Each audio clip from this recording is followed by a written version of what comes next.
छोड़ सतगुरु रामपाल जी भगवान की। भक्ति दान गुरु दीजियो देवन के देवा हो। भक्ति दान गुरु दीजियो देवन के देवा हो। जन्म पाया भूलूं नहीं करहूं पद सेवा हो। जन्म पाया भूलूं नहीं करहूं पद सेवा हो। भक्ति दान गुरु दीजियो देवन के देवा हो। भक्ति दान गुरु दीजियो देवन के देवा हो। जन्म पाया भूलूं नहीं करहूं पद सेवा हो। जन्म पाया भूलूं नहीं करहूं पद सेवा हो। तीर्थ व्रत में नहीं करूं ना मंदिर पूजा हो। तीर्थ व्रत में नहीं करूं ना मंदिर पूजा हो। मन सा वाचा कर मना मोहे और न दूजा हो। मन सा वाचा कर मना मोहे और न दूजा हो। भक्ति दान गुरु दीजियो देवन के देवा हो। भक्ति दान गुरु दीजियो देवन के देवा हो। जन्म पाया भूलूं नहीं करहूं पद सेवा हो। जन्म पाया भूलूं नहीं करहूं पद सेवा हो। अष्ट सिद्धि और नौ निधि बैकुंठ का वासा हो। अष्ट सिद्धि और नौ निधि बैकुंठ का वासा हो। सो मैं तुमसे न मांगता सब थोथरी आशा हो। सो मैं तुमसे न मांगता सब थोथरी आशा हो। भक्ति दान गुरु दीजियो देवन के देवा हो। भक्ति दान गुरु दीजियो देवन के देवा हो। जन्म पाया भूलूं नहीं करहूं पद सेवा हो। जन्म पाया भूलूं नहीं करहूं पद सेवा हो। सुख संपत्ति परिवार धन और सुंदर नारी हो। सुख संपत्ति परिवार धन और सुंदर नारी हो। सपन में इच्छा नहीं करूं गुरुआन तुम्हारी हो। सपन में इच्छा नहीं करूं गुरुआन तुम्हारी हो। भक्ति दान गुरु दीजियो देवन के देवा हो। भक्ति दान गुरु दीजियो देवन के देवा हो। जन्म पाया भूलूं नहीं करहूं पद सेवा हो। जन्म पाया भूलूं नहीं करहूं पद सेवा हो। पवन दास की विनती समर्थ तिच दीजो हो।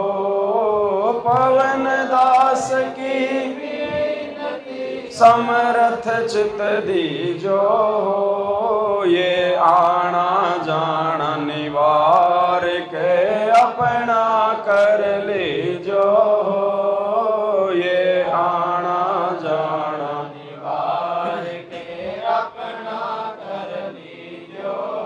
भक्ति दान गुरु दीजियो देव देवन के देवा हो, भक्ति दान गुरु दीजियो देवन के देवा हो। जन्म पाया भूलो नहीं करहूं पद सेवा हो, जन्म पाया भूलो नहीं करहूं पद सेवा हो। बंदी छोड़ सतगुरु रामपाल जी भगवान की।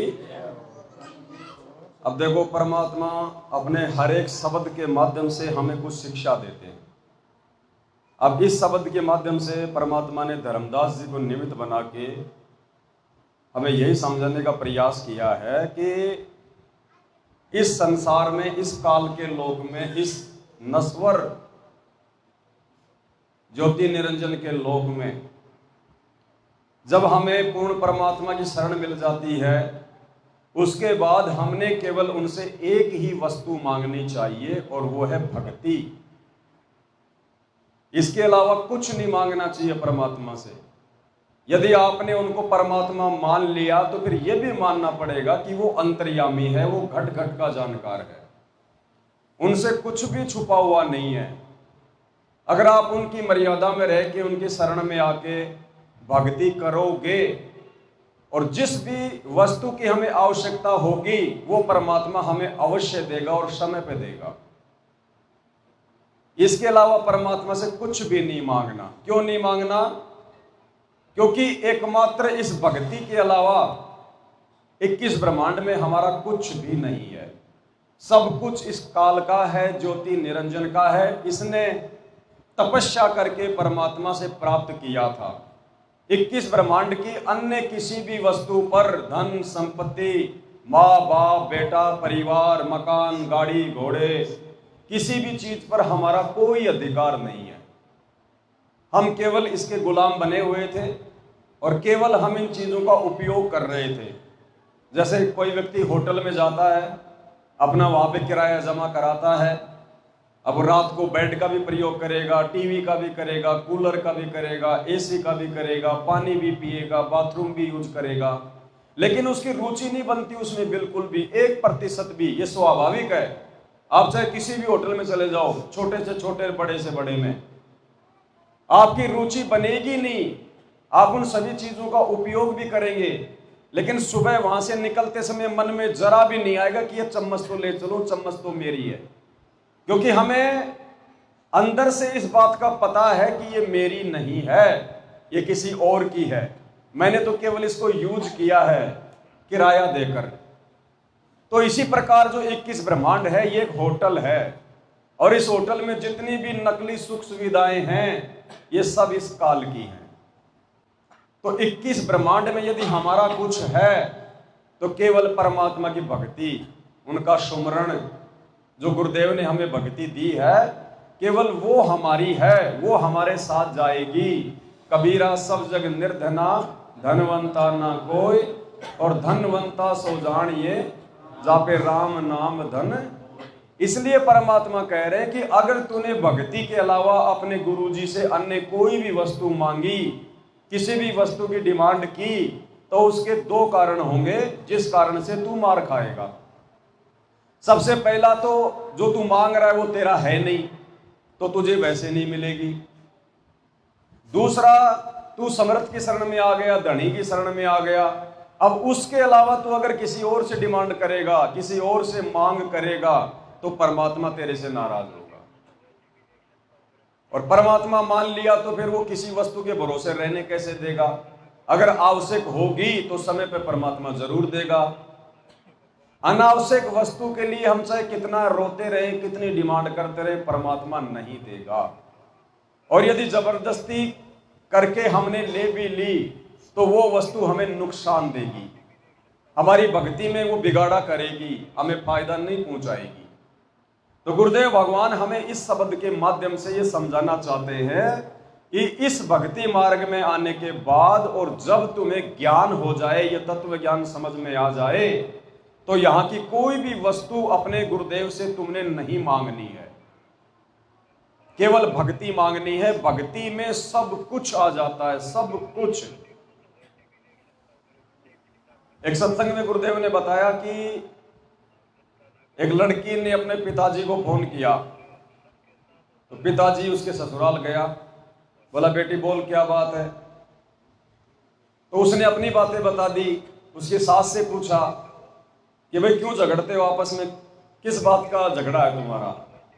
तो उसकी सास ने कहा जी ये किसी चीज को नहीं छोड़ती है, दूध दिखाई दे जाए दूध को ये पी जाए, छाछ दिखाई दे जाए छाछ को ये पी जाए, मलाई ये खा जाए, घी ये खा जाए, ये छोड़ती नहीं कोई चीज को।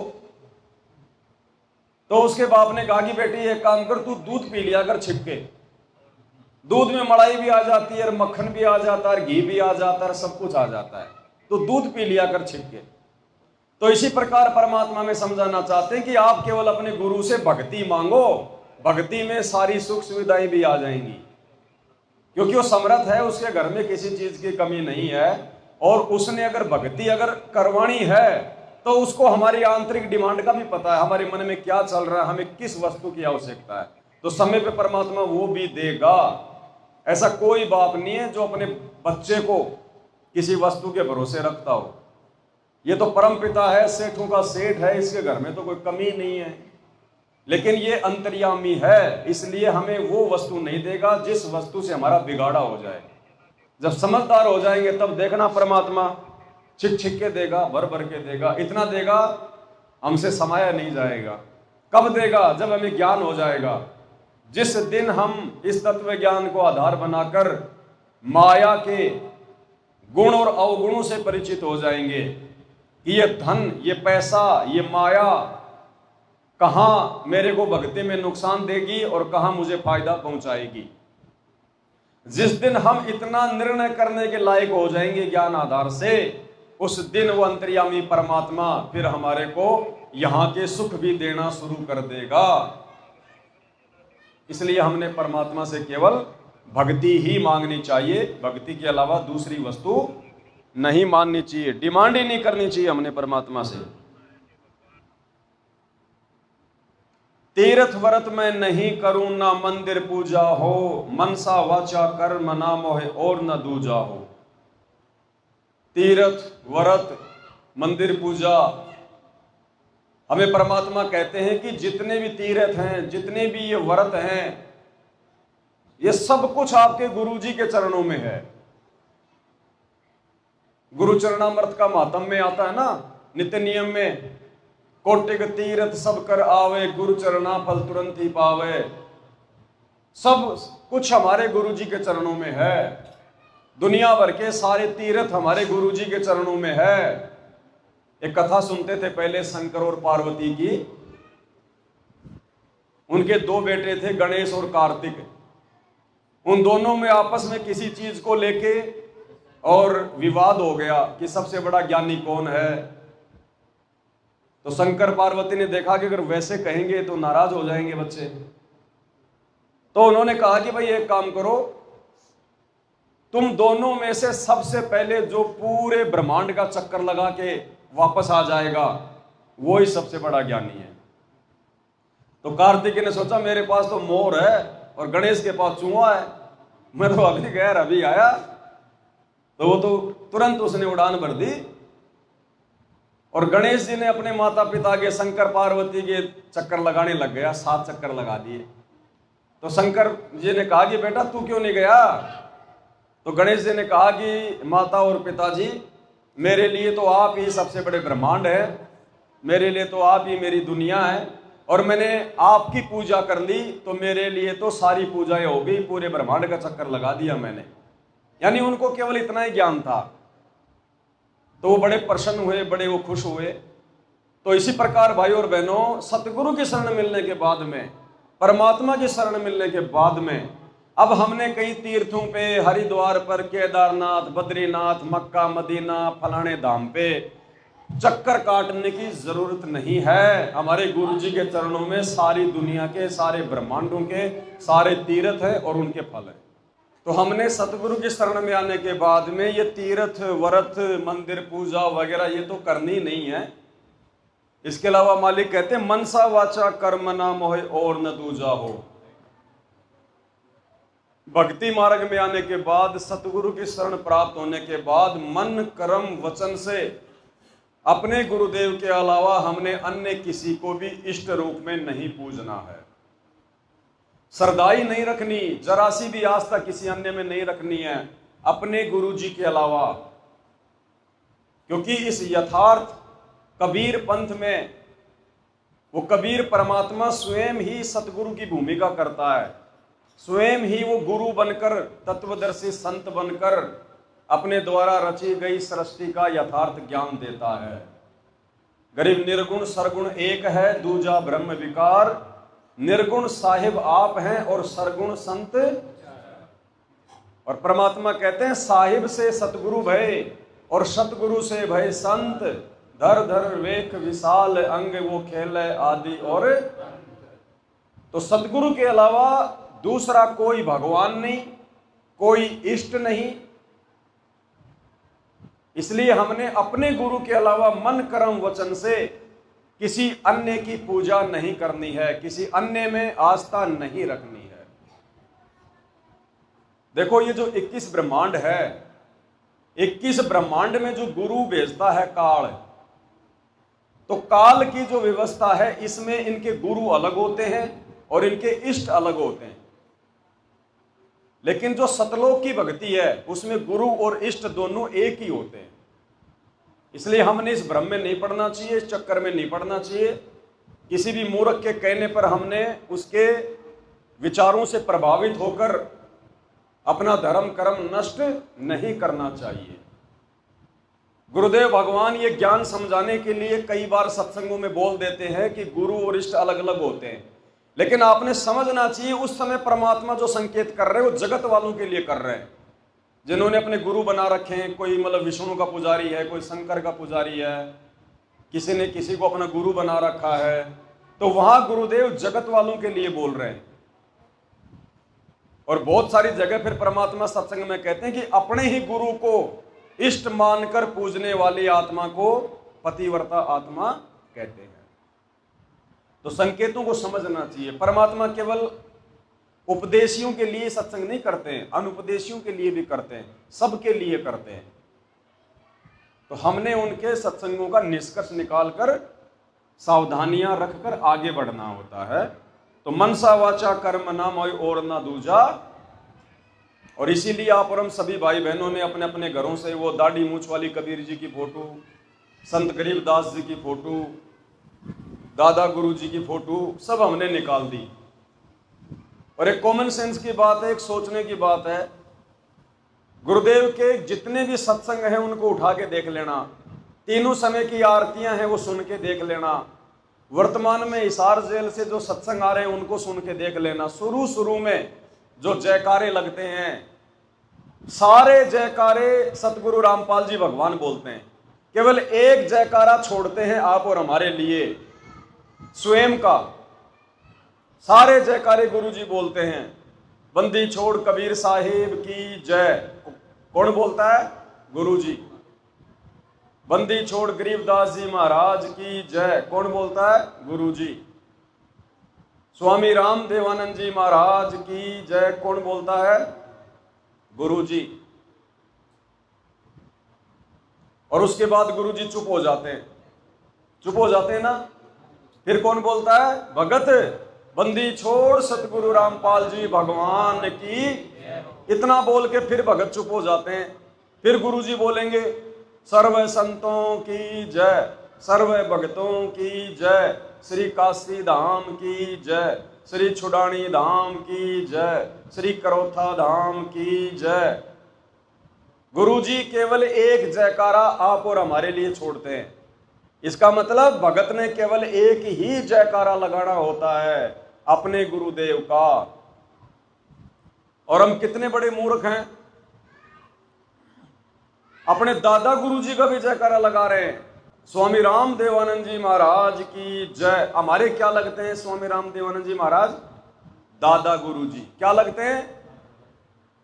क्या आपने संत रामपाल जी के मुख से कभी ये सुना है कि पंडित चिदानंद जी महाराज की जय? वो तो उनके दादा गुरु जी थे।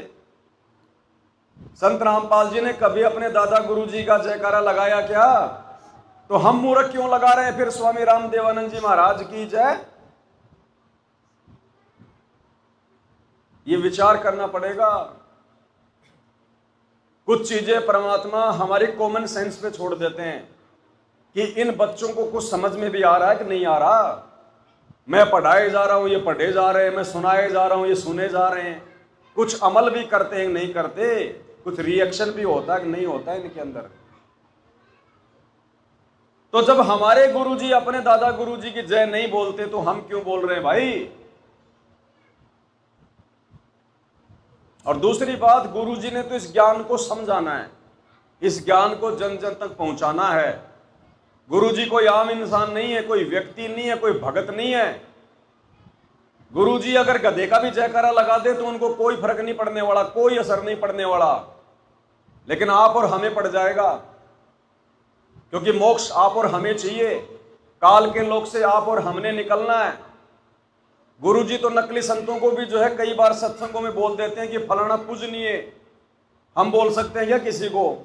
हमारे लिए तो एक ही है पूजनीय, सतगुरु रामपाल जी भगवान। तो गुरुजी भगवान है, उन पे कोई भी जो है वो कर्म लागू नहीं है।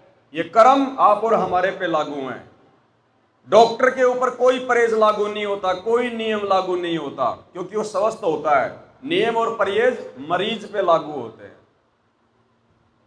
तो हमने इस प्रकार से सावधानियां बरत के और बहुत सोच समझ के अब आगे भक्ति मार्ग पर एक एक कदम रखना है। देखा देखी में बिल्कुल भी नहीं चलना है। जब शब्द में स्पष्ट कर दिया कि मनसा वाचा कर्म न मोय और न दूजा हो, यानी मन कर्म वचन से इसमें सब कुछ आ जाता है हर प्रकार से, कि ये परमेश्वर आपके अलावा। कौन कह रहा है? धर्मदास। किसको कह रहा है? कबीर जी को। कौन थे कबीर जी? उसके गुरु जी। तो अपने गुरु जी के लिए क्या कह रहा है कि मनसा वाचा कर्म न मोय और न दूजा। अब बताओ, 650 साल पहले परमात्मा किसी का जयकारा बुलवाया करते थे क्या? किसी का नहीं बुलवाया करते थे। राम देवानंद जी का भी जयकारा नहीं बुलवाया करते थे। ना कोई करुणामय का जयकारा लगवाते थे, ना कोई काशी धाम की जय बुलवाते थे, ना कोई छुडानी धाम की जय बुलवाते थे। केवल एक गुरुजी का ही जयकारा भगत लगाते थे। तो हमने बहुत सावधानी रखनी पड़ेगी भाई। हर चीज को परमात्मा खोल के नहीं बताएंगे। कुछ चीजों के लिए परमात्मा ने साध संगत बनाई है। गुरुजी कहते हैं ना, साध संगति हरि भक्ति बिन कोई न उतरे पार, और निर्मल आदि अनादि है गंदा सब संसार। तो साध संगत का मतलब गुरुदेव के सत्संग सुनने के बाद आपस में भगत भाई बहन मिलकर बैठ जाते हैं मंडली बना के। जो पुराने भगत होते हैं वो अच्छी अच्छी बातें बताते हैं, उसको कहते हैं साध संगत। तो साध संगत में बैठने से फिर भक्ति मार्ग की नई नई बातें सुनने को मिलती हैं, भक्ति मार्ग के रहस्य सुनने को मिलते हैं। जो पुराने भगत भाई हैं, जो परमात्मा के नजदीक रहे होते हैं, जो बातें गुरुदेव सत्संगों में नहीं बता पाते, एकांत में उन भक्तों को बता देते हैं, हमें उन गूढ़ बातों का पता चलता है। इसको साध संगत कहते हैं। तो साध संगत से निखार आता है, आत्मा निर्मल होती है, ज्ञान आधार बनता है, भगत मर्यादा तोड़ने से बचता है। इसलिए हमने मन कर्म वचन से अपने पूज्य गुरुदेव सतगुरु रामपाल जी परमेश्वर जी के अलावा सौपन में भी ना तो किसी दूसरे का जयकारा लगाना है, ना अन्य किसी की फोटो अपने घर पर और अपने दरबार में रखनी है, और ना किसी अन्य से कोई डिमांड करनी है, और अपने गुरु से भी सिवाय भक्ति की और दूसरी कोई भी डिमांड नहीं करनी है। ये शब्दों का यही मतलब होता है। शब्दों में परमात्मा रहस्य छुपा के रखते हैं। ये कैप्सूल है। कैप्सूल होता छोटा सा, लेकिन बहुत बड़ी जो है बीमारी को ठीक कर देता है। तो ये सैचुरेटेड हैं, कैप्सूल हैं। इनके अंदर फिर बहुत सारा मटेरियल जो है भरा हुआ होता है, फिर उसका खुलासा होता है। अष्ट सिद्धि और नौ निधि बैकुंठ का वासा हो, सो मैं तुमसे न मांगता सब थोतरी आशा यानी ज्ञान आधार से तो पता चल ही गया ये अष्ट सिद्धि, नौ निधि, ये सब कुछ इस काल की है। और काल की हमने कोई वस्तु चाहिए नहीं, हमने तो सतलोक की प्राप्ति करनी है, यहाँ के हर सुख को हमने छोड़ना है। तो हमने कोई भी डिमांड यहाँ के नकली सुख की, बैकुंठ की, सुरख की, महासुरख की, अष्ट सिद्धि, नौ निधि, कुछ नहीं चाहिए हमने यहाँ की। यहाँ के चारों मुक्तियां भी नहीं चाहिए हमारे को। हमारे गुरुजी की भक्ति में 24 सिद्धियां हैं, सारी मुक्तियां हैं, सारी रिद्धि सिद्धि हैं। हम ना मांगेंगे तो भी हमें मिलेगा, क्योंकि हमारे गुरुदेव ने हमारे को श्री गणेश जी का वो जाप दे दिया। उस जाप के करने से ऑटोमेटिक हमारे अंदर रिद्धि सिद्धि आएंगी। ना चाहते हुए भी वो गणेश जी हमारे को अपनी रिद्धि सिद्धियां देगा। हमें जो मंत्र परमात्मा ने पांचों देवताओं के दे दिए, ना चाहते हुए भी यदि मर्यादा में रहकर हम उनका जाप करेंगे, पतिव्रता पद पे रहकर, मन कर्म वचन से अपने गुरु को अपना इष्ट मानकर, तो ये पांचों देवताओं की ड्यूटी परमात्मा ने इसी चीज के लिए लगाई है कि मेरे भगत को भक्ति मार्ग पर किसी चीज का कोई अभाव नहीं होना चाहिए। ये ब्रह्मा विष्णु महेश, ये मैनेजर है, मैनेजर। और मैनेजर की ड्यूटी होती है लेबर की देखरेख करना, समय पे उनको तनख्वाह देना, किसी को कोई दुर्घटना हो जाए तो उसका मेडिकल करवाना, उसका इलाज करवाना। मैनेजर की यही ड्यूटी होती है। ये मैनेजर हैं, मालिक हमारा परमात्मा है, सतगुरु रामपाल जी भगवान है। क्या मतलब हमें इन चीजों से? जब हमें चाहिए नहीं तो मतलब क्या? ऐसे तो इस ज्ञान में पता नहीं क्या क्या भगत, इन चीजों की हमें आवश्यकता नहीं।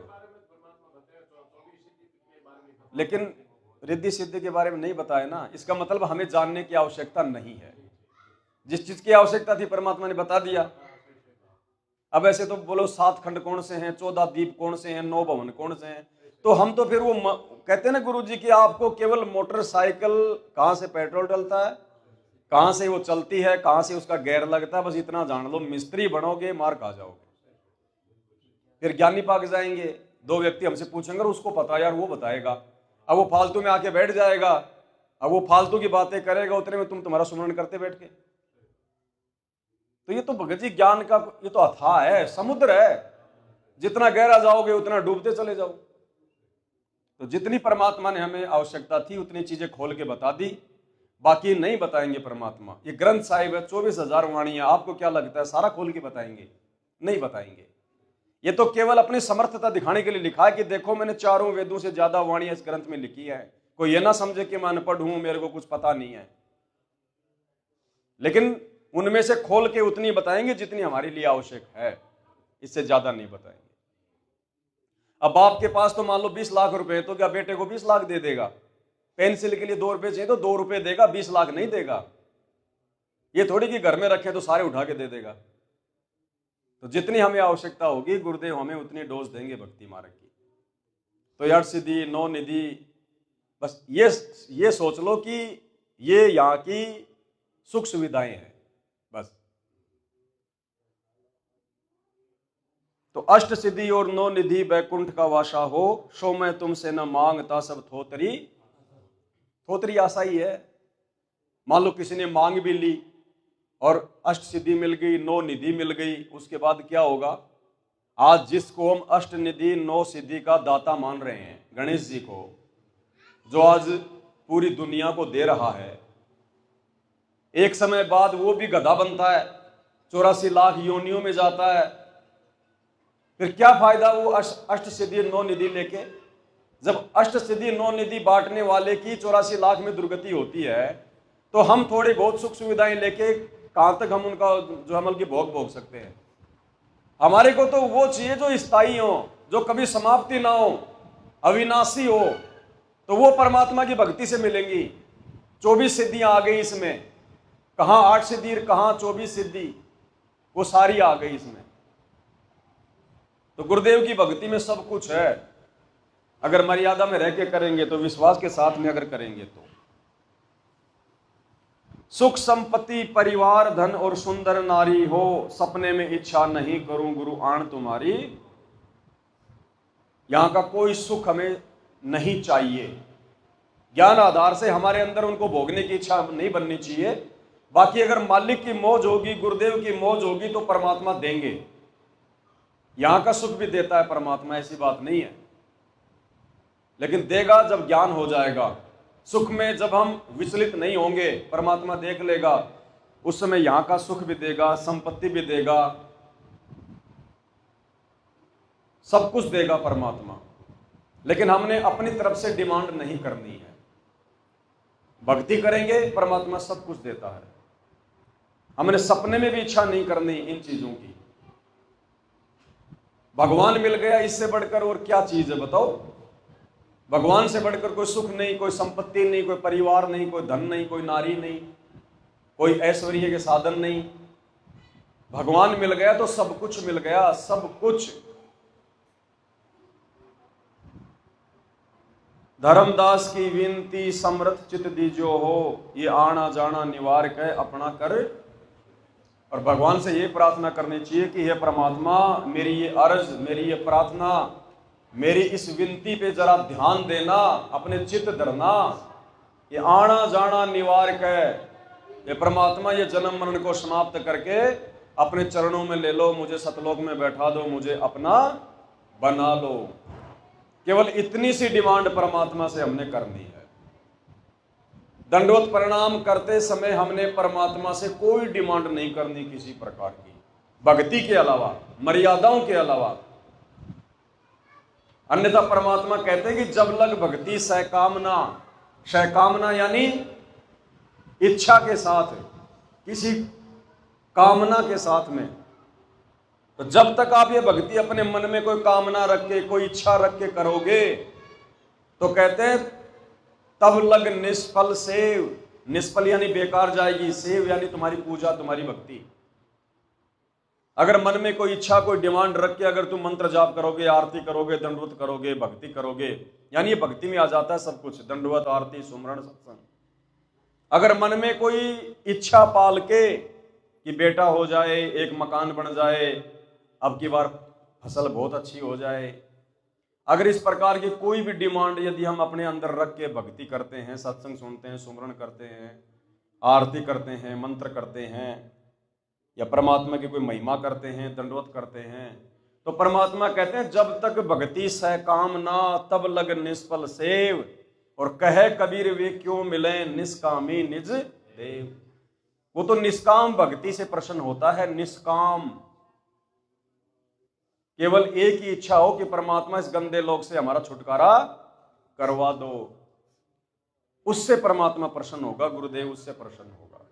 बंदी छोड़ सतगुरु रामपाल जी भगवान की, मारे सतगुरु दे रहे हैं लारे, सतनाम सुमर मन में लारे, मारे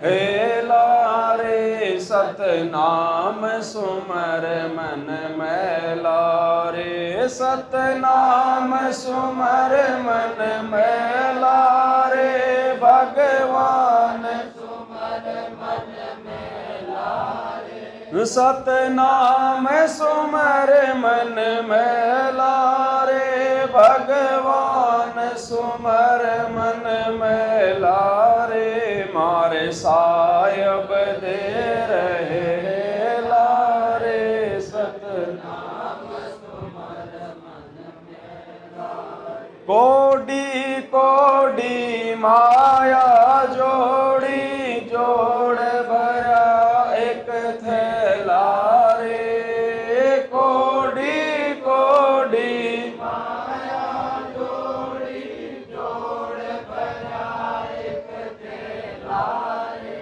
खाली आया खाली रे जागा, संग चले ना धेला रे, खाली आया खाली जागा, संग चले ना धेला रे, मारे सतगुरु दे रहे हैं लारे, सतनाम सुमर मन में लारे, मारे सायब दे रहे हैं लारे, सतनाम सुमर मन में लारे। मात पिता तेरा कुटुंब कबीला, ये कोई दिन का मेला रे। मात पिता तेरा कुटुंब कबीला, ये कोई दिन का मेला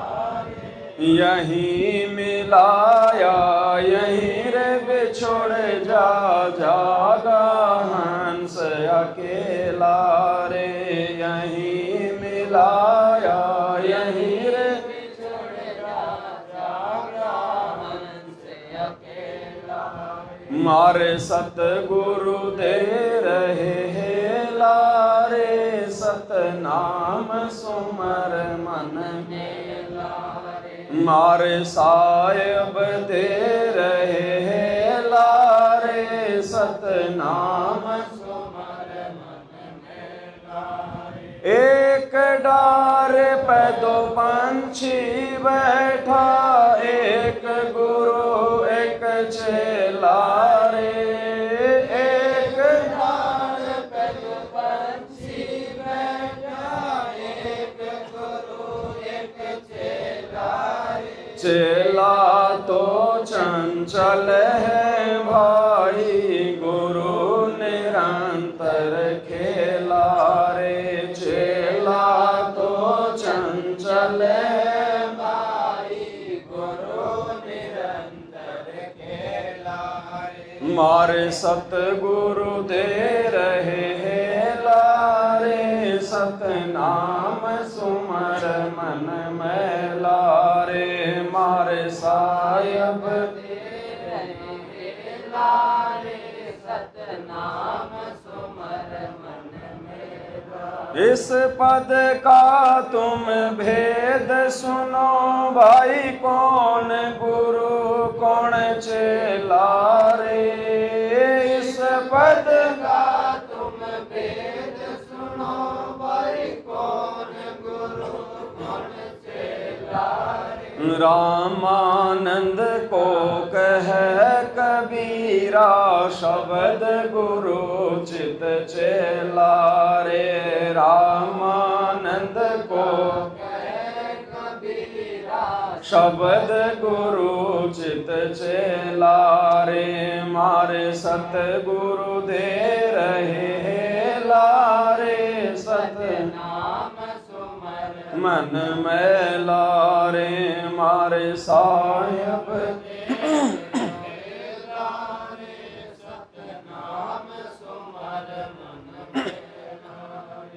अब देखो इस शब्द में एक दो बातें हैं जो समझने की हैं। मारे सतगुरु दे रहे हेला रे, सतनाम सुमर मन मैला रे। मन तो मैला है ही, युगों युगों से इस काल के झंझट में पड़ा हुआ है, विषय विकारों में फंसा हुआ है, गंदगी में धंसा हुआ है। सतगुरु आकर फिर आवाज लगाते हैं, हेला देते हैं। हेला राजस्थान में कहते हैं आवाज लगाना। तो सतगुरु हेला कैसे देता है? सत्संग के माध्यम से आत्माओं को जगाता है, पुकारता है। सतनाम सुमर मन मैला रे, सच्चा नाम उसका सुमरण कर।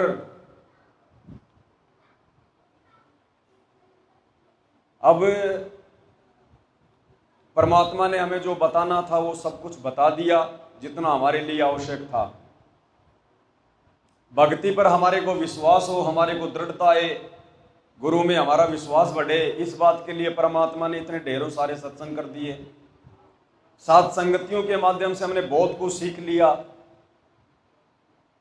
अब हमने क्या करना है? हम कहीं भी जाते हैं, कहीं भी अपना कोई काम धंधा करते हैं, ऑफिस में मजदूरी करते हैं, कुछ भी,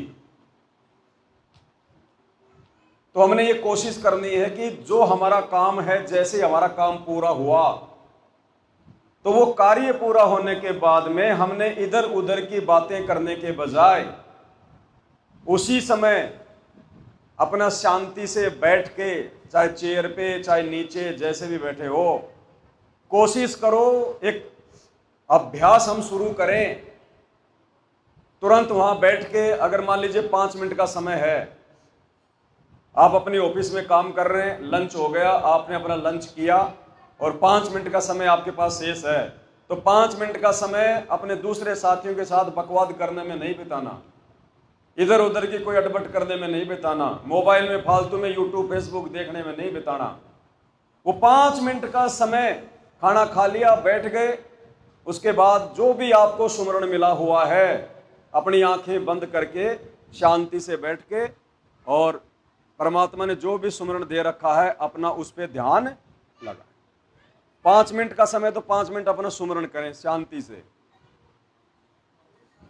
यानी एक विधि तो परमात्मा ने बताई, नाम उठत नाम बैठत नाम सोवत जागवे, और नाम खाते नाम पीते नाम सेती। लेकिन उस विधि से हमारी बात नहीं बनेगी। वो चलते फिरते खाते पीटते उठते बैठते नाम जाप करने से हमारे अंदर वो स्थिरता नहीं आएगी। परमात्मा हमारे अंदर जो चीज पैदा करना चाहते हैं वो चलते फिरते सुमरण करने से नहीं आएगी। जब तक हम ध्यान लगा के सुमरण करना शुरू नहीं करेंगे, फायदा तो उस सुमरण का भी है, लेकिन वास्तविक फायदा उस सुमरण का मिलेगा जब परमात्मा के द्वारा बताई गई विधि से हम करना शुरू करेंगे। प्रथम मंत्र का जाप परमात्मा ने बताया कि ये सुरती नृति और मन के साथ में करना है। सुरती नृति मन खाते पीते नहीं लगती, काम करते करते सुरती नृति मन नहीं लगता, बस खाली आपकी जुबान बोल रही है, बस इतना ही काम है। आप अपना कोई काम कर रहे हैं तो सुरती नृति कहां से लगेगी? आपका ध्यान तो उस काम में है। आप गाड़ी चला रहे हैं, सुमरण कर रहे हैं, ठीक है, करना है, लेकिन गाड़ी चला रहे हो, आपकी आंखें तो रोड पे हैं, दूसरी गाड़ियों पे हैं, आपकी सुरती नृति कहां से लगेगी? तो हमारी बात बनेगी सुरती नृति और मन से प्रथम मंत्र को जाप करने से। उसके लिए हमने अभ्यास करना शुरू करना पड़ेगा धीरे धीरे। दास ने शुरू किया है इसलिए बता रहा हूं, नहीं तो आज से पहले मैंने नहीं बताया। और उसमें आनंद भी एक विशेष आएगा। मन हर प्रकार की चिंताओं से हटके एक जगह केंद्रित हो जाएगा, क्योंकि इसी विधि से हो सकता है मन केंद्रित है, दूसरी कोई विधि नहीं है। जो सुमरण हमें गुरुदेव ने दिया ना, इस सुमरण पर ध्यान लगाने से ही मन केंद्रित होगा, हर कहीं से दौड़ के वापस आएगा। बाकी और किसी भी विधि से मन कंट्रोल में नहीं आएगा, मन में पता नहीं क्या क्या चलता रहेगा। और शुरुआत में जब आप गुरुदेव द्वारा बताई गई विधि से सुमरण करना शुरू करोगे, बैठ के थोड़ा समय निकाल के, जरूरी नहीं है कि एक बार में आधा घंटा बैठ के पूरा ही करें, अगर समय है तो करो, नहीं तो 5 मिनट, कभी 10 मिनट, कभी 4 मिनट, कभी 20 मिनट।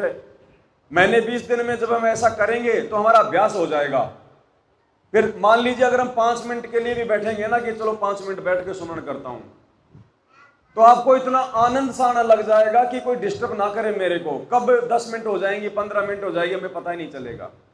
वो है सुमरण की वास्तविक विधि। सतनाम मिला है तो सतनाम को उसी प्रकार से जैसा गुरुदेव ने बताया, सुरती नृति मन और पवन। सुरती नृति यानी जो मंत्र हमें गुरुदेव भगवान ने दिया है, वो मंत्र को बोलते समय जो विधि गुरुदेव ने बताई है, उस मंत्र के ऊपर हमारा ध्यान रहे। मैं होठों से क्या बोल रहा हूं, सतनाम का सुमरण कर रहा हूं तो बाहर कौन सा मंत्र जा रहा है, अंदर कौन सा आ रहा है, उस मंत्र उस शब्द के ऊपर ध्यान रहे।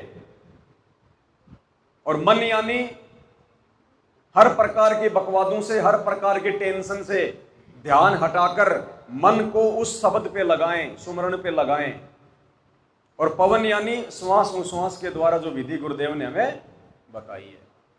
तो सतनाम के सुमरण की विधि है सुरती नृति मन और पवन। ये चारों एलिमेंट जब हम लगाकर सुमरण करना शुरू करेंगे, ये एकदम से नहीं होगा कि आज ही आपने शुरू किया और आज ही लग जाएंगे, महीना भर लग जाएगा। धीरे धीरे अभ्यास करेंगे, कभी 5 मिनट, कभी 10 मिनट। सुबह नित्यनेम हुआ, उसके बाद में अपना 10 मिनट बैठ गए, मालिक का ध्यान लगाया। बीच में कभी समय मिल गया, फालतू की बकवाद करने से अच्छा है अपना आराम से बैठ जाओ शांति से। जरूरी नहीं कि पैरों को आप ऐसे ही रखो, पद्मासन लगा के करना जरूरी नहीं है। पैरों में दिक्कत है तो लंबा कर लो, कोई दिक्कत नहीं है। ऐसे कर सकते हो तो ऐसे बैठ जाओ, चेयर पे बैठे तो चेयर पे बैठ जाओ। मेन चीज है उस शब्द के ऊपर ध्यान लगाना जो गुरुदेव ने हमें दिया है, जो मंत्र दिया है। वो एलिमेंट लगा के उस पर ध्यान लगाना। शुरुआत में थोड़ी सी काल जो है ये गड़बड़ करेगा, मन भागेगा इधर उधर, क्योंकि इसको अच्छा नहीं लगता ना। कोई भी जानवर होता है, कोई गाय का बच्चा होता है, भैंस का बच्चा होता है, या कोई कुत्ते का बच्चा होता है, जब उसको पहली बार बांधने का प्रयास करेंगे तो वो गर्दन को हिलाएगा, उसको अच्छा नहीं लगेगा। ऊंट या बैल को पहली बार जब किसान खेत में हल जोतता है तो उसको अच्छा नहीं लगता, वो दौड़ने का प्रयास करता है कि मुझे क्यों परेशान किया जा रहा है। लेकिन वो उसकी प्रोसीजर यही है उसको सेट करने की कि धीरे धीरे थोड़ा थोड़ा, धीरे धीरे थोड़ा थोड़ा उसको लगाए। और फिर वो ऊंट का बच्चा समझ जाता है कि अब तेरा और दूसरा काम नहीं है बेटा, तेरा काम यही है, तेरा जन्म इसीलिए हुआ है, तू खेत में हल जोत, गाड़ी जोत के अपना काम कर। उसको फिर मालूम पड़ जाएगा कि तू एरोप्लेन में घूमने के लिए नहीं आया, तेरा काम यही है, इस किसान का साथ दे। फिर इस मन को धीरे धीरे पता चल जाएगा कि बेटा तेरा काम अब बकवाद करने का नहीं है, यहां तेरे को तेरी खुराक नहीं मिलेगी, जैसा ये कह रहा है वैसा कर ले, इसी में तेरी भलाई है, नहीं तो थोड़ी बहुत मिल रहा है वो भी नहीं मिलेगा। तो ये अभ्यास बनेगा फिर हमारा धीरे धीरे, और ये हमें बनाना पड़ेगा भगत जी। ये भागते दौड़ते, खाते पीते, मोटरसाइकिल पे चलते फिरते, लोगों से बातचीत करते फिरते, ये सुमरण नहीं है। ये तो परमात्मा ने इसलिए वाणी बोली है, नाम उठत नाम बैठत नाम सोवत जागवे, नाम खाते नाम पीते नाम सेती लागवे। मालिक को पता है कि ये शुरुआत में जब तक इसको अच्छे से ज्ञान समझ में नहीं आएगा, भक्ति इसके अंदर प्रवेश नहीं करेगी, तब तक ये सुमरण को सही तरीके से नहीं करेगा। इससे अच्छा है ये चलते फिरते खाते पीते थोड़ा बहुत करे, जैसे भी करे कुछ तो करे, इस मन को बांस पे चढ़ा के रखे, नहीं ये तो मन बकवाद करेगा, इसको उल्टे कामों में जा बैठाएगा। तो परमात्मा चाहते हैं कि बैठ के सुमरण अभी शुरू ना हो, उससे अच्छा है खाते पीते कर ले, चलते फिरते कर ले, मन को मौका ना मिले बकवादों के लिए, दूसरी बातें सोचने के लिए। लेकिन वास्तव में हमारी बात बनेगी सही विधि से सुमरण करने से, सुरती नृत्य मन और पवन के साथ में सुमरण करने से ही बात बनेगी। उसके लिए हमने समय निकालना पड़ेगा। और सत्संगों में परमात्मा स्पष्ट करते हैं कि बच्चों, परमात्मा का काम सबसे पहले, रोजी रोटी का पेट भरने का काम, सांसारिक काम बाद में, सेकंड नंबर पे। प्रथम पे गुरु जी की भक्ति, परमात्मा की सेवा। यानी सेवा का मतलब ये नहीं कि परमात्मा के पैर दबाना परमात्मा की सेवा होती है। परमात्मा की सेवा का मतलब होता है जो भक्ति हमें गुरु जी ने दे दी, वो भक्ति ही परमात्मा की सेवा है। गुरु पद सेवै बिरला कोई, जहां पर कृपा। तो गुरु पद सेने का मतलब है गुरु जी ने हमें जो पद्धति, जो भक्ति की विधि बता दी, उसको करना ही गुरु जी की सेवा करने में आता है। उसी से प्रसन्न होगा गुरु जी। अब तुम गुरु जी के चरण तो दबा दो और भक्ति तुम करो नहीं, तो क्या गुरु जी प्रसन्न हो जाएंगे? तो हमने विधि से अब करना शुरू करना पड़ेगा। सांसारिक कार्यों से थोड़ा सा पीछे हटना पड़ेगा, समय निकालना पड़ेगा। आज अगर समय नहीं निकाला तो कल को फिर समय समय होगा, फिर बात नहीं बनेगी। फिर वो मालिक बताते हैं बैल का जीवन मिलेगा, गधे का जीवन मिलेगा, एक सेकंड की फुर्सत नहीं मिलेगी, फिर एक सेकंड की। तो हमने विधि से सुमरण करना शुरू करना पड़ेगा। आप कहीं कोई सत्संग में जाते हो, साथ संगत में जाते हो, जितनी आवश्यक बात है उतनी करो, उसके बाद अपना बैठ जाओ सुमरण पे, करो विधि से। बैठे बैठे अगर आपके पैर दर्द कर रहे हैं, आपकी कमर दर्द कर रही है, तो लेट जाओ, ध्यान अपना उस विधि पे रखो। विधि जो परमात्मा ने बता दी, उस विधि पे रखो अपना ध्यान। फिर चाहे तुम लेट के करो चाहे बैठ के करो, कोई दिक्कत नहीं है। अब ऑफिस में लेट के थोड़ी करोगे, बैठ के करना पड़ेगा ना। घर पे तो चलो लेट लोगे, बाहर थोड़ी लेट लोगे। तो मेन चीज है जो विधि परमात्मा ने बताई है। और आंखें बंद इसलिए की जाती है क्योंकि आंखें अगर खुली होंगी तो ध्यान हमारा इधर उधर जाता है। इसलिए उस मन को केंद्रित करने के लिए आंखें बंद की जाती है। अन्यथा सुमरण में आंखें बंद करो या खुली रखो, उसका कोई महत्व नहीं है। कि आंखें बंद कर लोगे तो भाई कोई ज्यादा तुम्हें कुछ होगा, नहीं। आंखें बंद इसलिए की जाती है कि आंखें जो बंद हैं तो मन को फालतू की चीजें देखने के लिए मौका नहीं मिलता, वो केंद्रित होने का जो है वो प्रयास हो जाता है, फिर इसलिए आंखें बंद की जाती है। अब आंखें खोल के कर रहे हो, उधर से कोई बिल्ली आ गई, कोई कुत्ता आ गया तो तुरंत ध्यान जाएगा, कोई बच्चा आ गया ध्यान जाएगा, कहीं छोरा ना गिर जाए सीढ़ियों से, और आंखें बंद है तो चाहे गिर जाए हमें पता ही नहीं। तो हमारा मन जो है, ध्यान जो है वो केंद्रित रहता है आंखें थोड़ी सी बंद करने से। तो ये विधि हमने शुरू करनी पड़ेगी भगत जी। जब तक हम इस स्थिति में नहीं आएंगे, मन में वो शांति, वो सुकून, वो स्थिरता, वो आत्मिक आनंद जो सुमरण के समय आना चाहिए वो नहीं आएगा, बिल्कुल नहीं आएगा। अब एक तो खाना हम बैठ के खाएं, हाथ वाथ धो के बैठ के शांति से खाएं, और एक मोटरसाइकिल चलाते चलाते खाएं, खेत में हल जोते जोते खाएं, या रास्ते में चलते चलते खाएं, तो खाना तो वो भी जाएगा पेट में, लेकिन उस खाने में और बैठ के खाने में रात दिन का अंतर है। सुकून, शांति, चैन, आराम जो बैठ के खाने में मिलेगा वो चलते फिरते खाने में नहीं मिलेगा। अब एक तो लैट्रिन बैठ के करो और एक लैट्रिन चलते फिरते करो। भाई छोटे छोटे बच्चे होते हैं, चलते फिरते भी लैट्रिन कर देते हैं, लेकिन वो सारे तो कपड़े बांध देते हैं, खुद सारा वो उसमें जो है वो सड़ जाता है। तो कितनी मेहनत बढ़ गई उसके माँ बाप की, और उसको भी थप्पड़ लग जाता है एक आधा। तो जिस चीज की जो विधि है, हमने अगर विधि से उसको करेंगे तो हमें उसका संपूर्ण फायदा मिलेगा।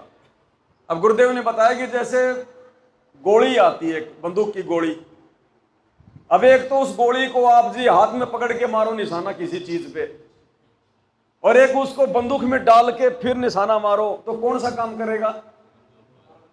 गोली तो वही है, लेकिन सही काम करेगा उसको बंदूक में डाल के निशाना लगाने से।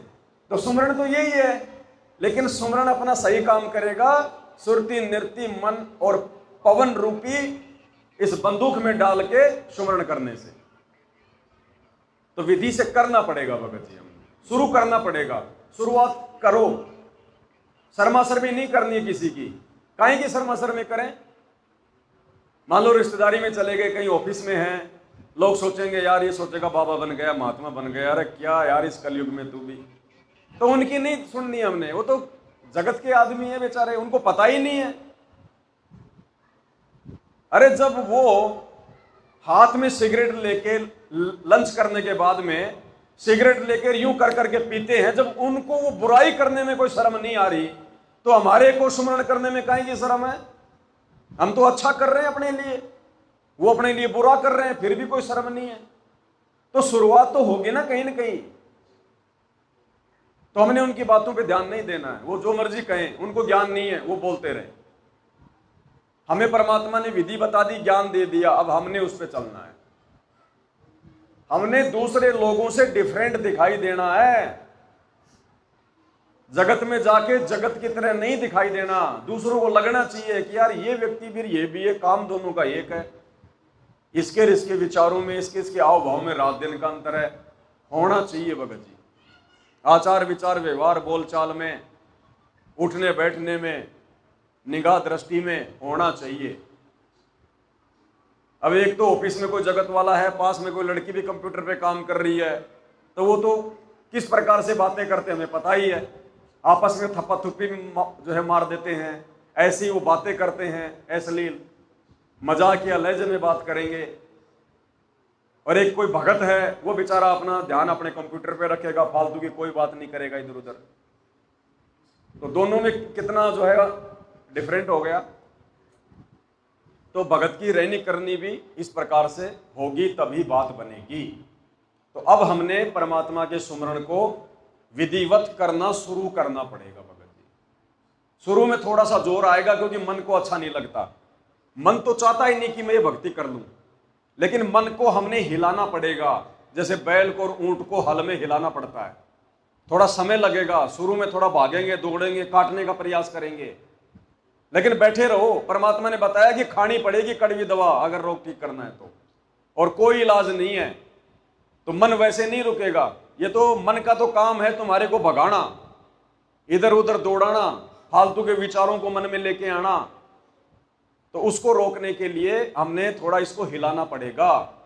शुरुआत करो 5 मिनट से, 10 मिनट से। आप सुबह सुबह मान लीजिए प्रथम मंत्र करते हैं अपने मंत्र कार्ड से, या वैसे अगर मंत्र कार्ड से कर रहे हैं तो ठीक, अपना लेके 10-15 मंत्र आपने अपने उस मंत्र कार्ड में देख के कर लिए। फिर अपना 5 मिनट 10-15 मंत्र आपने ये विधि थोड़ी सी अपनाई, शांति से ध्यान लगा के करने की। फिर अगर मन भग रहा है तो फिर अपना मंत्र कार्ड रख दो सामने। तो भगेगा कहां, जाएगा कहां? आंख खोलेगा तो मंत्र कार्ड से करेगा, और बंद करेगा तो ध्यान से करेगा। तीसरा रास्ता ही नहीं है। तो फिर ये धीरे धीरे सेट होना शुरू हो जाएगा। लेकिन होगा किसका? जो मर्यादा में होगा। जो मर्यादा में होगा उसी का मन रुकेगा। नहीं तो भाई ऐसे बैठने वाले तो लाखों लाखों साल जंगलों में बैठ के चले गए, उनका मन नहीं रुकता।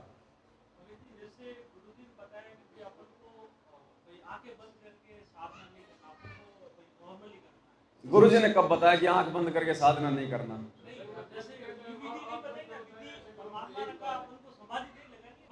अरे तो हम वो समाधि थोड़ी लगा रहे हैं मेरे भाई, हमारे को तो मंत्र मिले हुए हैं, हमें तो वास्तविक जो अमल की विधि मिली हुई है। हमारी समाधि थोड़ी लगेगी, हमारी समाधि नहीं लग सकती भगत जी। लगनी होगी तो भी नहीं लगने देगा परमात्मा। ये तो सहज समाधि भगत जी। मैंने क्या कहा, जरूरी नहीं है कि पूरे मंत्र यूं बैठ के करो आधे घंटे। पैर दर्द कर रहे हैं, सीधे कर लो। उस समाधि में कहां पे वो लोग पैर सीधे करते हैं? कोई भी ऋषि महात्मा की फोटो में आपने यूं पैर देखे क्या? फिर अपन कोई खड़े होके थोड़ी मंत्र कर रहे हैं, एक पैर पे खड़े होके थोड़ी कर रहे हैं। चलो ये बात मैंने बोल दी, लेकिन क्या भगत भाई क्या करते नहीं है क्या बैठ के मंत्र? क्या आंख बंद करके क्या कोई मंत्र नहीं करता है क्या? खूब करते हैं। वास्तविक विधि वही है।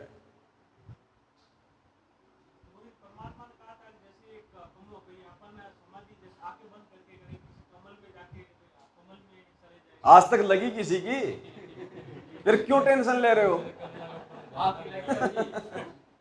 हमारी नहीं लग सकती भगत जी, परमात्मा नहीं लगने देगा। लग जाती, लेकिन परमात्मा ने हमारे को उसी सिस्टम से ये मंत्र दे रखे हैं, हमारी समाधि नहीं लगेगी।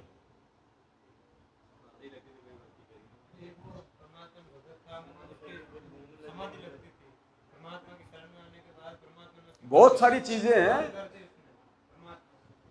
परमात्मा उनको बंद कर देता है, आशीर्वाद दे देता है कि बेटा आज के बाद में तेरी समाधि नहीं लगेगी, नहीं लगती। अरे पार्वती का गुरु पूरा नहीं, पार्वती को मंत्र पूरे नहीं, पार्वती कोई भगत नहीं, उसको कोई तत्वदर्शी संत नहीं, और उसकी समाधि जो लगी थी उसके पिछले जन्म की जो है कमाई से लगी थी। नहीं वही मंत्र तुम कर रहे हो, उससे भी अच्छे मंत्र कर रहे हो, तुम्हारी क्यों नहीं लग रही आज समाधि? बताओ, लगनी चाहिए ना, नहीं लग रही ना। पहले रामानंद की समाधि लगा करती थी, 2 मिनट में समाधिस्थ हो जाता था कि बेटा मैं तो समाधि लगा के वहां पहुंच जाता हूं, मैं त्रिवेणी पे। तो वो समाधि लगा के गए ना ऊपर, और उसके बाद जब उसको गुरुजी ने नाम दिया कबीर साहब ने, और उसको ये मंत्र दिए, उसके बाद कभी सुना कि रामानंद की जो है कभी समाधि लगी हो? नहीं लगेगी। आज तक सुना कि संत रामपाल जी के किसी एक भगत की समाधि लगी हो? नहीं। हमारी है सहज समाधि। बैठ के मंत्र करना, शांति से मंत्र करना कोई ये गुनाह थोड़ी है, ये तो ध्यान लगाने की विधि है परमात्मा की। और कैसे लगाओगे बताओ? खाते फिरते तुम्हारा ध्यान लग नहीं सकता, बैठ के करोगे तो तुम कह रहे हो समाधि ना लग जाए, फिर क्या करोगे? नहीं लगती भगत जी, ऐसे समाधि नहीं लगेगी हमारी। हमारे को जो मंत्र जो विधि परमात्मा ने दी है वो उसी हिसाब से दी है। आप कितना प्रयास कर लो, आपको आनंद आएगा।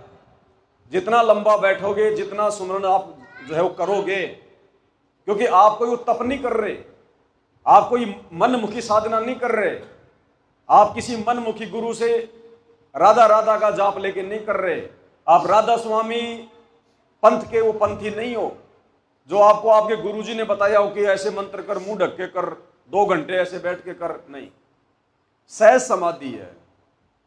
शुरू करो, आनंद आएगा भगत जी, तभी बात बनेगी।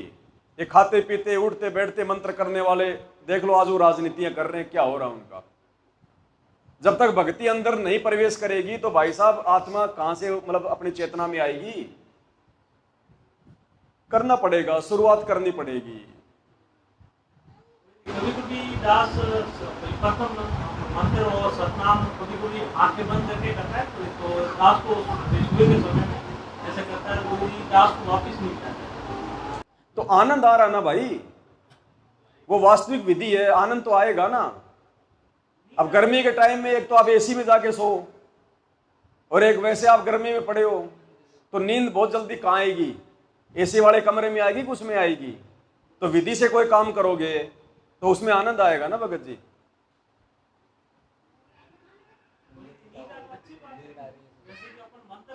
तो नींद आ रही है तो ऐसा तो है नहीं कि आपको मतलब बैठे बैठे नींद आ जाएगी। जब नींद आने लगे तो आंख खोल ले।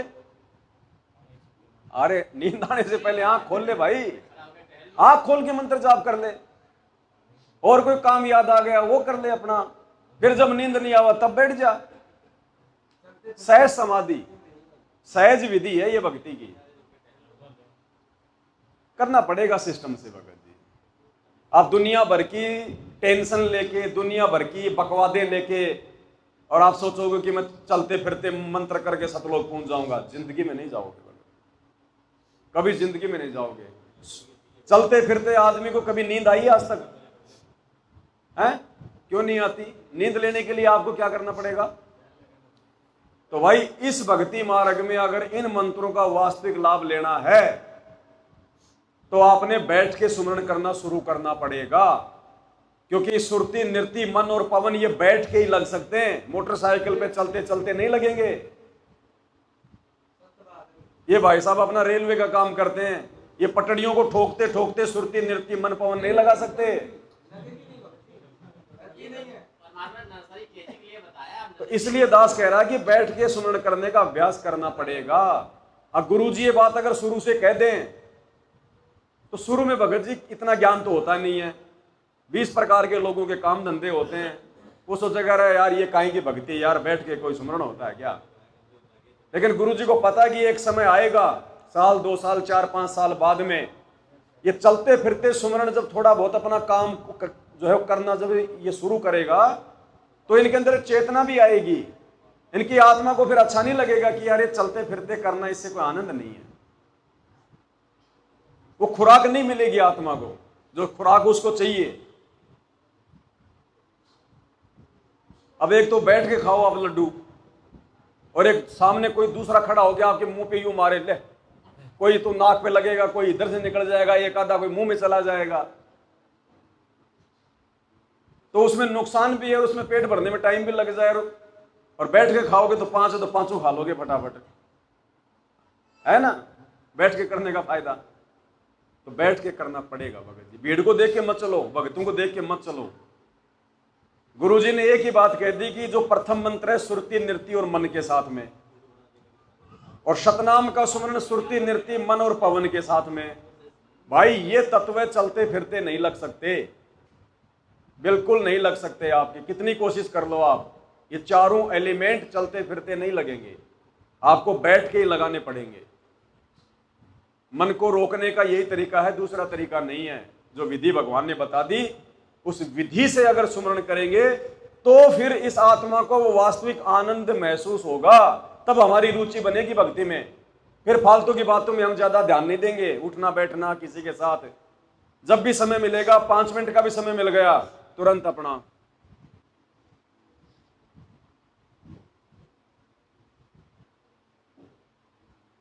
उस श्वासों का एक अलग ही आनंद आएगा भगत जी। धीरे धीरे अभ्यास बनेगा। फिर आप दिन में कोई 10 बार ऐसे जब भी समय मिलेगा तुरंत अपना, ये सहज समाधि है। हम ये कोई हट करके नहीं कर रहे कि मेरे को ब्रह्मा जी के दर्शन हो जाएं, मेरा गणेश वाला वो कमल खिल जाए। हमारा ध्यान कहाँ है? जो गुरुजी ने मंत्र दिया उस पे है। गणेश की खोपड़ी में थोड़ा ध्यान है हमारा, गणेश में लोक में जाने का ध्यान थोड़ी हमारा। हमारा टारगेट क्या है? गुरुजी ने जो विधि बता दी उस विधि से हम मंत्र कर रहे हैं अपने। लगे ना लगे परमात्मा जाने, लग जाए तो हमारा कुछ बिगड़ेगा नहीं, नहीं लगे तो हमारा कुछ जो है वो घाटा नहीं है। हमारी जो कमाई है वो हो रही है हमारी। और कोई भी चीज है भगत जी, आदमी घर से बाहर निकलता है तो वही काम करेगा जहां 2 पैसे मिलेंगे। ऐसे फैक्ट्री में कोई आदमी मतलब फ्री में कोई काम करने जाता है क्या कि ले यार मैं फ्री हूं 5-10 मिनट में तेरी फैक्ट्री में काम कर देता हूं? कोई करता है? तो इस आत्मा को जब आनंद आने लग जाएगा ना, फिर ऑटोमेटिक ये ध्यान लगाने लगेगी, ऑटोमेटिक ये समय निकालने लग जाएगी, ऑटोमेटिक। अब एक बात बताओ, ये ऑडियो आ रही है सार जेल से। गुरुजी ने ऑडियो में क्या कहा कि बच्चों थोड़ी देर तुम रोया करो, परमात्मा को याद करके, उनके गुणों को याद करके थोड़ा रोना सीखो, रो, आंखों से आंसू निकालो। सबके सामने शर्म आती है तो एकांत में जाके करो। क्यों भाई? रोना क्या बाहर रोड पे खड़ा होके नहीं हो सकता क्या? लेकिन रोड पे खड़े होके आप नहीं रो सकते। आपके मन में लोकलाज रहेगी, पड़ोसी कोई देख लेगा, वो देख लेगा, ये देख लेगा, क्या कहेगा। एकांत में जाके रो लोगे क्योंकि वहां आपको कोई देखने वाला नहीं है। तो रोना तो रोड पे भी होता है, फिर एकांत के लिए क्यों बोला गुरुजी ने? तो मंत्र तो चलते फिरते भी होते हैं, लेकिन एकांत में बैठ के करने पड़ेंगे आप। अगर वास्तविक आनंद चाहते हो तो, उन मंत्रों का वास्तविक लाभ प्राप्त करना चाहते हो तो समय निकालना पड़ेगा, मन को रोकना पड़ेगा भाई। 10-15 दिन दिक्कत आती है, ज्यादा दिन नहीं आती, उसके बाद में फिर हैबिट सी बन जाती है। दूसरा, एक तो होता भगत जी बाहर की क्रिया और एक होती है आंतरिक क्रिया।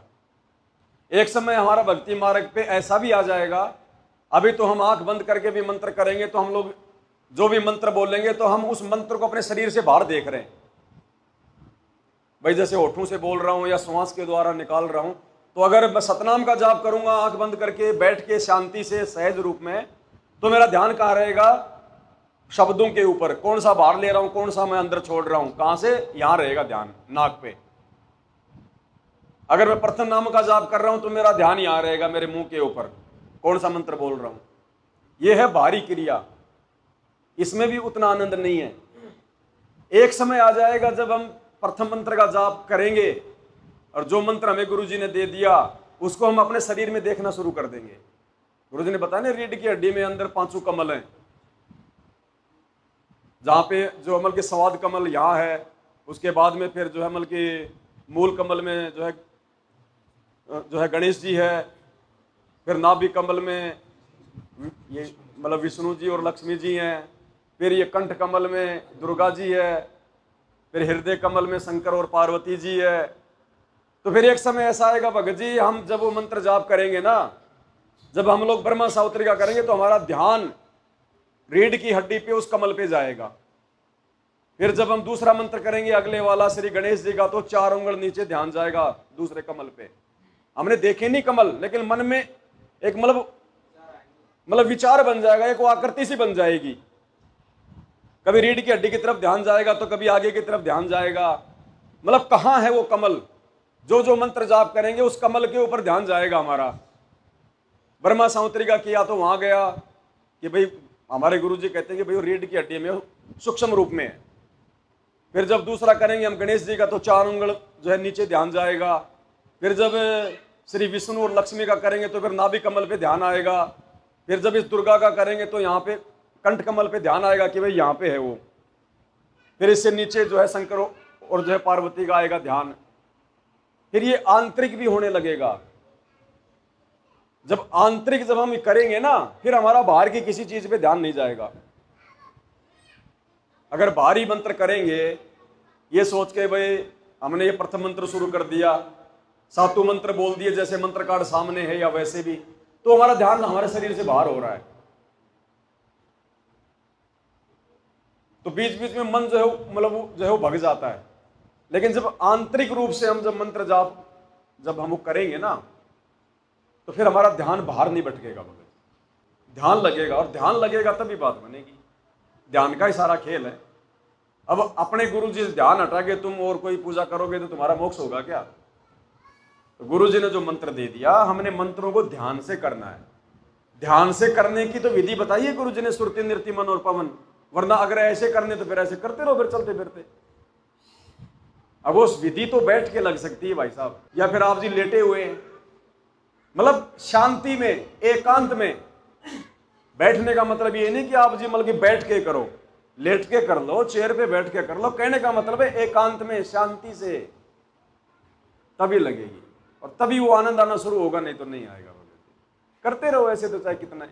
मालिक ने बताया ना, माड़ा तो कर में फिर है और जीव्या फिर है मुख माही और मन तो चारों दिशाओं में फिर है, ये तो सुमरण नहीं। अब चलते फिरते करोगे तो ऐसा ही होगा भैया। तो गुरुजी हर चीज को कह भी रहे हैं और उस चीज को गुरुजी खुद ही जो है काट भी रहे हैं, यानी वास्तविक विधि कुछ और है, तब बात बनेगी।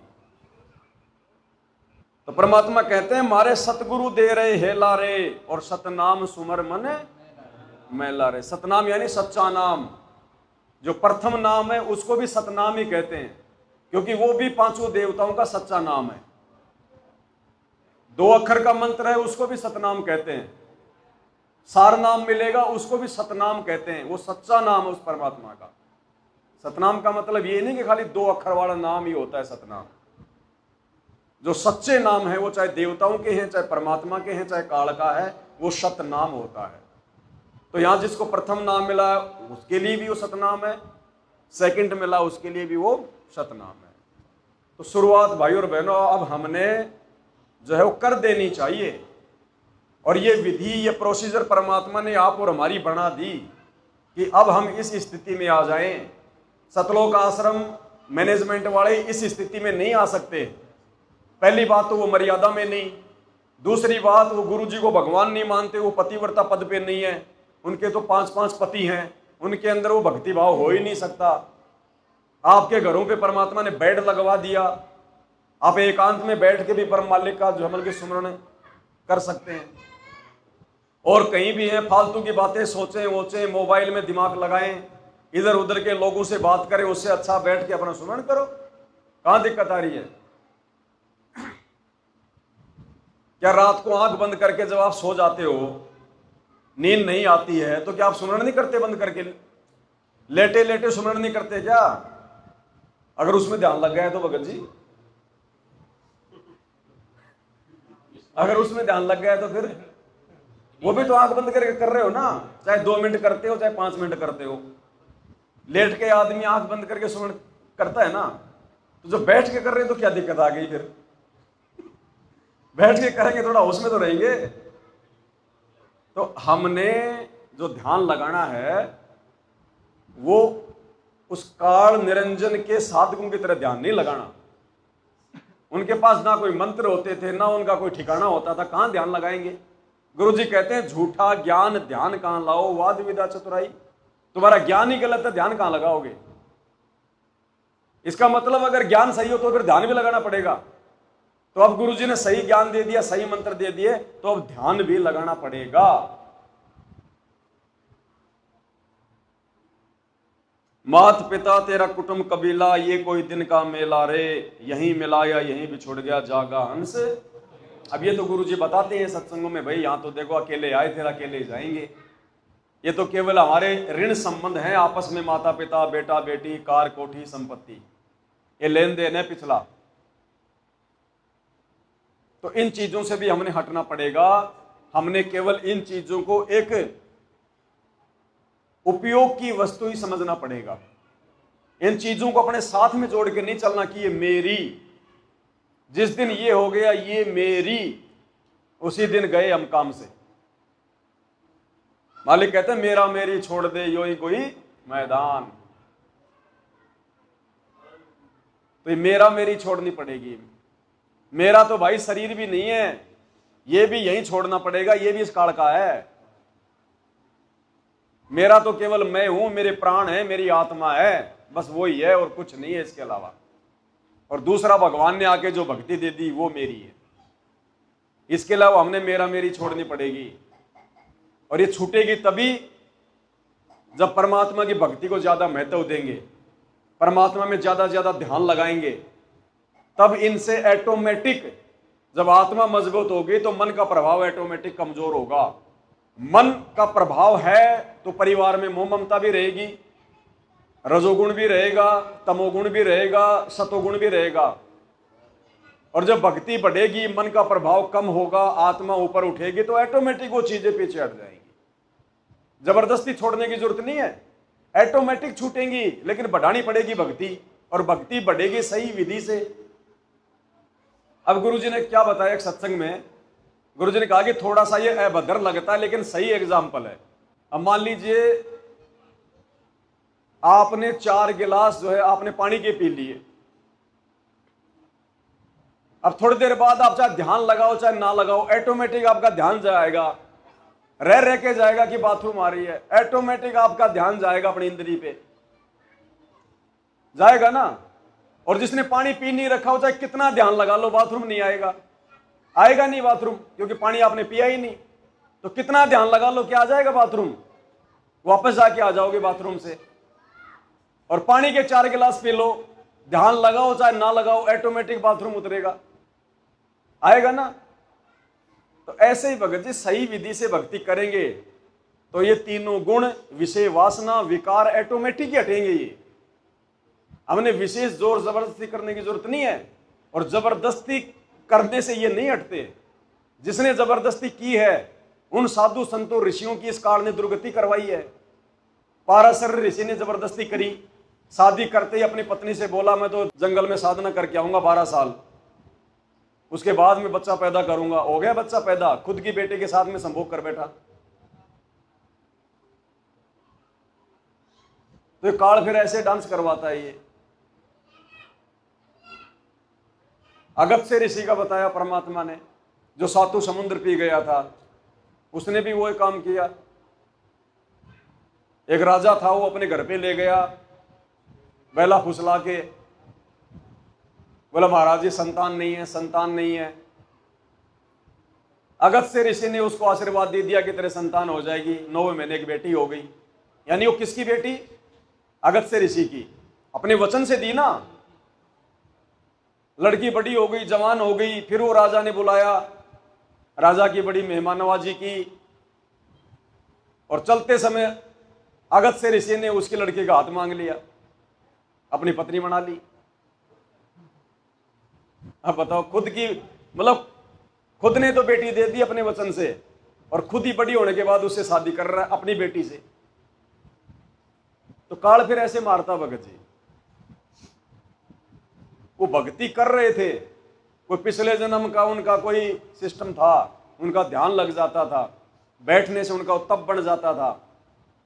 लेकिन विषय विकारों पे कंट्रोल केवल संत रामपाल जी की भक्ति से हो सकता है, दूसरा धरती पे नहीं है। क्योंकि वास्तविक विधि है, ज्ञान सही है, ऊपर से गुरु जी का आशीर्वाद, गुरु जी की मेहर, तब जाके बात बनती है। एक डार पे 2 पंछी बैठा, एक गुरु एक चेला रे, चेला तो चंचल है भाई, गुरु निरंतर। चेला यानी मन, मन तो चंचल है, ये तो टिकेगा नहीं एक जगह, ये तो मरवाने का प्रयास करता है, फंसाने का प्रयास करेगा। तो पहचानना पड़ेगा हमने। गुरुजी संध्या आरती में कहते हैं ना, या तन में मन मूर्ति देखो, यानी अब हम भक्तों ने ये प्रयास करना पड़ेगा कि मेरे अंदर जो प्रेरणा उठ रही है, कौन सी प्रेरणा तो इस मन की है, इस काल की है, और कौन सी जो प्रेरणा है वो मेरे परमात्मा की है। हमने इस मन की हर बात के ऊपर उठ के नहीं चलना। अब हमने विचार करना पड़ेगा कि मेरे मन में जो विचार उठ रहे हैं ये सही है गलत है, कहीं काल मेरे को फंसा तो नहीं रहा। क्योंकि इसी तन में, इसी शरीर में काल भी और परमात्मा भी है, दोनों प्रयास करेंगे। तो परमात्मा कहते हैं या तन में मन मूर्ति देखो। अब हमने विचार करना पड़ेगा। कोई भगत भाई से बात हो रही है, वो कोई बात बोल रहा है कि यार वो भगत ऐसा, यार वो ऐसा कर दिया, अरे तेरे को नहीं पता, तो उसकी बातों में इंटरेस्ट मत लो, विचार करो कि ये जो कुछ बातचीत हो रही है ये परमात्मा की प्रेरणा से हो रही है या फिर ये काल की प्रेरणा से हो रही है। मुझे क्या लेना देना, वो करेगा, वो भुगतेगा अपना, मुझे सावधानी बरत के चलनी है। तो विचार करना पड़ेगा हमने। जो भी कर्म हम करें, जो भी विचार हमारे मन में आए, तो उन विचारों को अमल में लाने से पहले ये सोचना पड़ेगा कि ये काल करवा रहा है या परमात्मा करवा रहा है। अगर इतना भी विचार नहीं करेंगे और हर उठने वाले विचार पे यदि हम खड़े होके चल देंगे तो फिर हम काहे की भगत हैं, काहे की फिर हम जो है वो सत्संगी हैं। छोटी सी बात को लेके अगर मन में अगर कोई गुस्सा आ रहा है तो विचार करना पड़ेगा ये किसकी प्रेरणा है। परमात्मा के मार्ग में तो गुस्सा है ही नहीं। कौन कर रहा प्रेरणा? काल कर रहा है। अगर करूंगा तो फंसूंगा, तो फिर मन को थोड़ा सा डांटना पड़ेगा। तो मन के अंदर उठने वाली हर प्रेरणा को सोचना पड़ेगा कि ये काल करवा रहा है या परमात्मा करवा रहे हैं। इस पद का तुम भेद सुनो भाई, कौन गुरु कौन चेला रे। और रामानंद को कहे कबीरा, शब्द गुरु चित चेला रे। शब्द गुरु यानी जो मंत्र हमें गुरुजी ने दे दिया, जो ज्ञान हमें गुरुजी ने दे दिया, वो ही हमारा गुरु है, वो हमारा परमात्मा है। और चित चेला, चित यानी मन, इस मन को हमने उस मंत्र पर, उस ज्ञान पर, उस सुमरण पर, उस जो है सत्संग पर लगा के रखना है। शब्द गुरु चित, तभी बात बनेगी। गुरु जी के आगे तो बड़ा अच्छा भगत बने और गुरु जी के गैर हाजिरी में सारे गुरु जी के ज्ञान के उल्टे काम करें, तो फिर इसका मतलब हम शब्द को अपना गुरु नहीं मान रहे। हम तो शरीर को अपना गुरु मान रहे हैं, जबकि शब्द रूप में तो वो पल पल साथ में है, हमारी हर क्रिया को देख रहा है। तो हमने गुरु जी के ज्ञान को, गुरु जी के उस मंत्र को हमने अपना गुरु मानना पड़ेगा कि ये जो मंत्र मुझे दिया गया है ये सीसीटीवी कैमरा है, ये जो सत्संग है गुरु जी का ये सीसीटीवी कैमरा है। अब गुरु जी ने मुझे वो दान में देके, मुझे भिक्षा में देके मेरे अंदर वो मंत्र डाल दिए, सॉफ्टवेयर डाल दिया। अब वो परमात्मा पल पल देख रहा है। देख तो वो पहले भी रहा होता है, क्योंकि ये शरीर परमात्मा ने बताया ये कंप्यूटराइज है, इसमें एक जो है चिप लगी हुई है, मेमोरी कार्ड लगा हुआ है। अरे धर्मराज को क्या पता कि जीव क्या क्या कर रहे हैं, वो कोई अंतर्यामी थोड़ी है। लेकिन जब उसके दरबार में ये आत्मा जाती है तो आत्मा के अंदर वो कोड वर्ड में वो पासवर्ड डाल देता है कि तूने पूरी जिंदगी में क्या किया। वो एलसीडी की तरह चल पड़ता है सारा। तो मेमोरी कार्ड है ना अंदर। एक फैक्स परमात्मा कहते हैं हम जो भी सोचते हैं, जो भी बोलते हैं, जो भी करते हैं, उसका एक फैक्स हमारे अंतःकरण में और एक फैक्स परमात्मा के दरबार में जाता है, और उसी से हमारा पूरा अकाउंट होता है वहां पे। धर्मराज थोड़ी एक एक के पीछे डोलेगा। जब लाइन में खड़े होंगे तो बोलेगा हाँ भाई चित्रगुप्त बताइए इसका क्या मैटर है। हाँ भाई वो देखेगा ये कौन सी आत्मा है, वहां नाम नहीं चलता कि ये पवनदास आ गया, रामदास आ गया। वहां ये देखेंगे क्योंकि वहां तो दिव्य दृष्टि काम करती है। इस आत्मा का कोड नंबर क्या है, क्योंकि परमात्मा ने सतलोक से भेजा था तो परमात्मा ने हमारे जो अमल के कोड नंबर दिए थे, 1 number, 2 number, 10 number, 2000 number, 3000 number. तो चित्रगुप्त कोड नंबर डालता है खटाखट खटखट, और तुरंत उसका चल पड़ता है पूरा विवरण। बेटा क्या खाया, क्या पिया, क्या उल्टे काम किए, क्या भक्ति करी, तेरे कितने प्रतिशत पाप है, तेरे कितने प्रतिशत तेरे पास में तेरे पुण्य। कैलकुलेटर लेने की जरूरत नहीं है, ऑटोमेटिक निकल के आ जाते हैं सेकंडों में। उनकी विज्ञान बहुत अव्वल दर्जे की है, यहां से लाखों गुना उत्तम विज्ञान बताई मालिक ने। देवताओं की विज्ञान यहां से लाखों गुना उत्तम विज्ञान बताई परमात्मा ने। अब यहां तो हम भगत आपस में इकट्ठे होते हैं, एक दूसरे को फोन करते हैं, टाइम लगता है। वहां ऐसा नहीं है, वहां पे 1 सेकंड में 33 करोड़ देवी देवता इकट्ठे हो जाते हैं एक जगह प्रेरणा से। वहां की विज्ञान इतनी उत्तम है। जैसे हम पहले अपने मोबाइल से किसी को मैसेज भेजा करते, जब वो बटन वाले मोबाइल चले तो एक बार में एक को ही भेजते थे। उसके बाद में ये बल्क मैसेज का सिस्टम आ गया, एक साथ चाहे 20 लाख को भेज दो, एक बटन दबाया सबके पास गया, सबके नंबर डाल दिए, जो मैसेज टाइप करना वो कर दो कंप्यूटर में, और एक बटन दबाओ वो मैसेज तुरंत सेकंडों में 20 लाख के पास जाएगा। तो ऐसे ही वहां पे आत्मा के जो कोड वर्ड होते हैं ना, उस आधार से तुरंत पता चल जाता है। तो शब्द गुरु चित चेला रे, गुरु जी शब्द रूप में हमारे साथ में हैं। जो मंत्र दिया वो भी शब्द है, और हमारे गुरु जी का जो रूप है वो भी जो शब्द रूप है। शब्द का मतलब होता है शक्ति, पावर, वो जब चाहे जो रूप कहीं भी धारण कर ले, कहीं भी वो खड़ा हो जाए, उसको कहते हैं शब्द रूप। शब्द को ये नहीं होता ए आ ई, ये शब्द अलग है। एक शब्द होता है, उसका मतलब होता है शक्ति। तो हमारे गुरुजी का जो रूप है वो शक्ति है, शब्द है। वो कितने रूप बना सकते हैं, एक सेकंड में कहीं भी जा सकते हैं, कहीं भी प्रकट हो सकते हैं।